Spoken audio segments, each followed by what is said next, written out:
নমস্কার, সোনালী স্রুপ গার্ডেনে আপনাকে স্বাগত। অনেকেই আমাকে প্রশ্ন করে থাকেন আমি কোন সার ব্যবহার করি এবং কতদিন পর পর সার ব্যবহার করি, পদ্মের মাটি কিভাবে তৈরি করি যাতে অনেক পরিমাণে পাতা এবং ফুল আসে। তাদের জন্য এই ভিডিওটি দেখতে সঙ্গে থাকুন। পদ্ম গাছ ছোটো গামলায় বসানোর আগে প্রথমে জেনে নিতে হবে সেই পদ্মের টিউবার কোন কাল্টিভার, মানে ছোটো গামলায় হবে কি বড় গামলায় হবে, সেই হিসাবে গামলা নির্বাচন করতে হবে। আমি এখানে একটা ছোট মাপের গামলা ব্যবহার করছি। এর ডায়ামিটার 1 ফুট আর এর ডেপথ 7 ইঞ্চি। পুরোপুরি কাদামাটি নিয়ে নিয়েছি।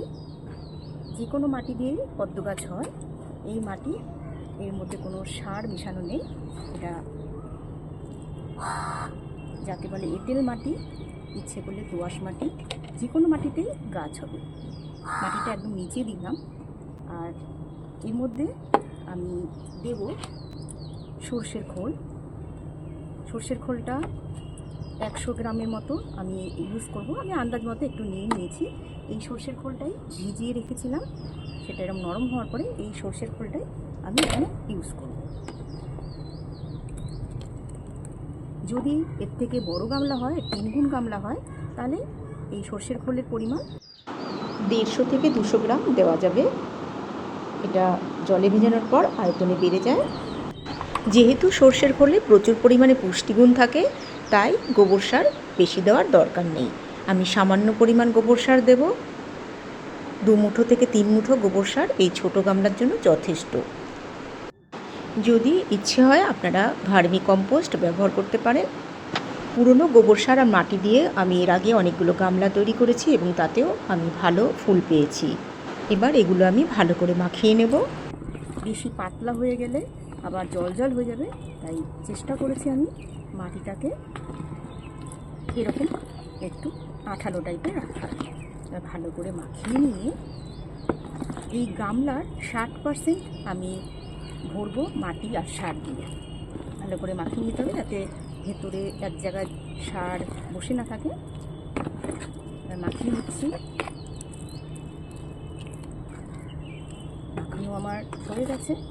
এবার যেহেতু এই সারটা এখন জল পেলে ওপরে উঠে আসবে, জল দুর্গন্ধ ছড়াবে জল থেকে, যেহেতু গোবর সার আর সর্ষের খোল রয়েছে, তাই আমি এখানে ওপর থেকে আরেকটু মাটি দেবো। অন্তত 60% আমি মাটি রাখবো, তার থেকে 50% রাখলেও হবে। আমি 60% মাটি দিয়ে এটা ভরবো, তার জন্য আমি আর একটু মাটি এখানে দিয়ে দেবো।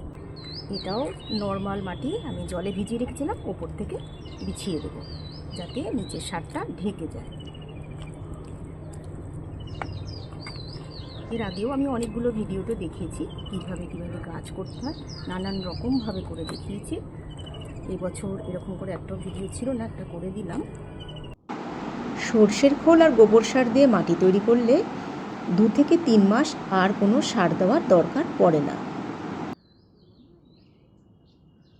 এবার এটার মধ্যে আমি এখন ডাইরেক্ট গাছ লাগাতে পারি, আবার এটা আমি কয়েকদিন পরেও লাগাতে পারি। তো আমি ছোটো একটা টিউবারের একটা টুকরো নিয়েছি। এটা একটা টিউবার নয়, টিউবারের একটা টুকরো, জাস্ট একটা গ্রোয়িং টিপ রয়েছে। আমি এটাকেও বসাবো, এটা ফেলবো না, এটা থেকেও একটা গাছ হয়ে যাবে।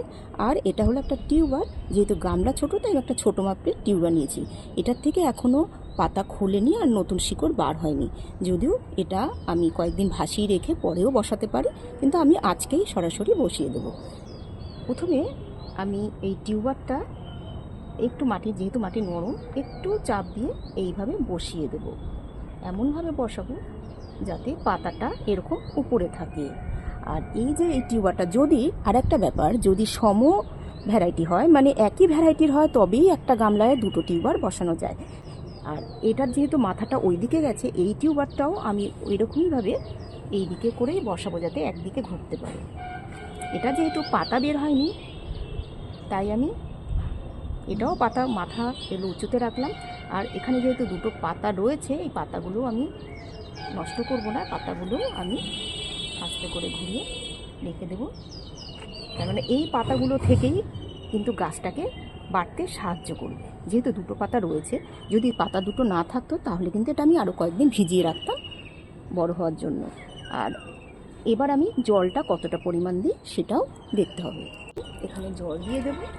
জল দেওয়ার সময় যাতে জলটা গুলিয়ে না যায় তাই আমি এখানে হাত রাখছি। আপনাদের যদি মনে হয় যে একটা পাতা বা কিছুর সাহায্যে আমি একটা পাতা এখানে রাখছি, তারপরে এই পাইপটা দিয়ে আমি এখানে কিছুটা এই অ্যাজোলা আর ওয়াটার ক্যাবেজ দিয়ে দেবো, যাতে এই জলটা পরিষ্কার তাড়াতাড়ি হতে পারে। আর এই পাতাটা যেহেতু একটু মুখ খুলেছে, এই পাতাটাকে আমি জলের সমান সমান রাখবো। এই পাতাগুলোকে চেষ্টা করব জলের উপরেই এইভাবে রাখার। আর যেই পাতাগুলো এখনও বেরায়নি যে টিউবারটা থেকে, সেই পাতাগুলো জলের নিচে থাকলেও কোনো অসুবিধে নেই। তবে অত্যাধিক জল দেওয়া যাবে না। অনেকটা হাইট হয়ে গেলে জলে, তাহলে গাছ সহজে বাড়তে চায় না। প্রথম প্রথম জলটা একটু কম পরিমাণেই রাখতে হবে, মানে পাতার লেভেলেই রাখতে হবে। আস্তে আস্তে ধীরে ধীরে জল বাড়াতে হবে।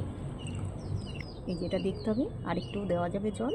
এই পাতাটাকেই খেয়াল রাখতে হবে। এটা আমার এমনি পাতা, এটার মধ্যে জাস্ট জলটা পড়ার জন্য আমি দিয়ে রেখেছি। এটাও বেশ সুন্দর একটা জলজ গাছ, এটাকেও দিয়ে দিলাম। এবার আমি এটাকে 6 ঘন্টা পর পর জলটাকে পাল্টে নতুন জল দিয়ে দেব। আর এখন যেহেতু প্রচণ্ড রোদ্দুর, তাই এই গাছটার পাশ থেকে বড় কোনো গাছ রাখতে হবে, বা একটু 2-1 দিন একটু দুপুরে রোদটাকে অ্যাভয়েড করতে হবে।